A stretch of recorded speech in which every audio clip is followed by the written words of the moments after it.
these people and deport them because they shouldn't be here. But what do we do about these 400,000 at the moment and probably more later on who have been granted these stealth amnesties? It's quite simple. You expel them. They will be sent out. So what you're saying is we revoke the amnesty. Revoke the amnesty and send them on the way.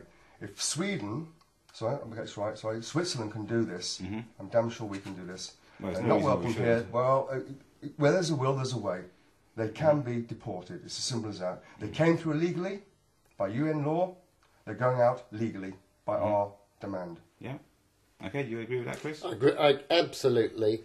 The British people do not have to hold themselves responsible for the wickedness of the last 10 years of Labour government. Yeah, I agree. And Conservatives as well. And Conservatives. Yes, that's right. They're both equally culpable, equally to blame. Let's finish with a non-political story. England recently appointed, the FA have recently appointed Fabio Capello as manager of the England football team.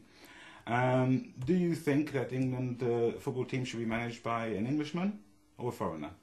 Well, being a rugby player, I'm afraid I don't know about football. Yes, I know, but it applies across the board. Of course all sports. It could be cricket, it could be rugby. Yeah. I agree with you. The fact of the matter of this is, regardless of the sport, if we want to win, we have to have a British person here leading the British team. I'd like to also add to this aspect is, again, with rugby or cricket or football, the Premiership especially. You look at the Premiership now, we can't win a World Cup because all our Premiership teams are foreign national. In fact, the statistics show that the Premier League has more foreigners than any other top league in Europe. Yeah. So how can we make a world-class team if we have to rely upon other secondary-rate football? Okay, however, Chris, I mean, some people would say that if we're limiting ourselves to English managers, that we are handicapping ourselves. We're tying one arm behind our back. Other countries choose anyone.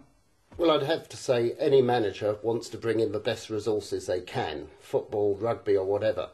And yes, there can be a case for short-term bring in specialist resources from outside into the business. But the long term's different. It was Rhodes Boyson, an ex-Tory MP, an old Tory MP, who told me soccer is a tribal game. It's Milltown versus Milltown, and that builds up to the national level, grassroots up, so it comes from within the people. You have to have qualification to be an England player. Why should you not have to have a qualification of nationality to be an England manager? And then talking about qualifications, though, it's if the FA are appointing foreign manager, they're saying that English managers are not good enough.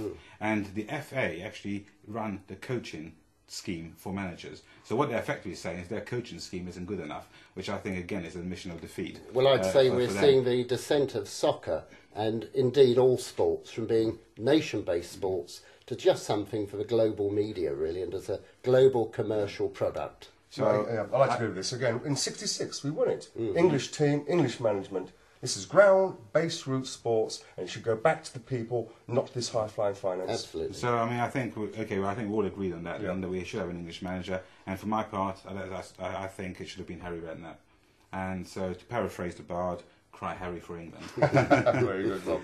Anyway, I think that's all for this show. Unless anyone wants to say anything extra. Yeah, I would like to, as the mayoral candidate for the British National Party, I'd like to all of you out there to actually dig deep into your pockets, and where you can, please support us by backing us. We don't have the financial backing that major international corporates give over to the Conservatives, or the great union dues that come through from Labour and the unions. We have to work by our own membership. If you can dig deep, please do send whatever money you have to P.O. Box 301, Carshalton, Surrey, SM5 4QW. Thank you.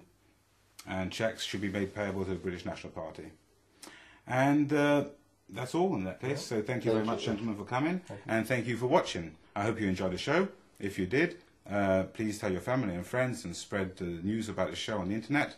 And don't forget to keep in touch with me. Send me any comments you have.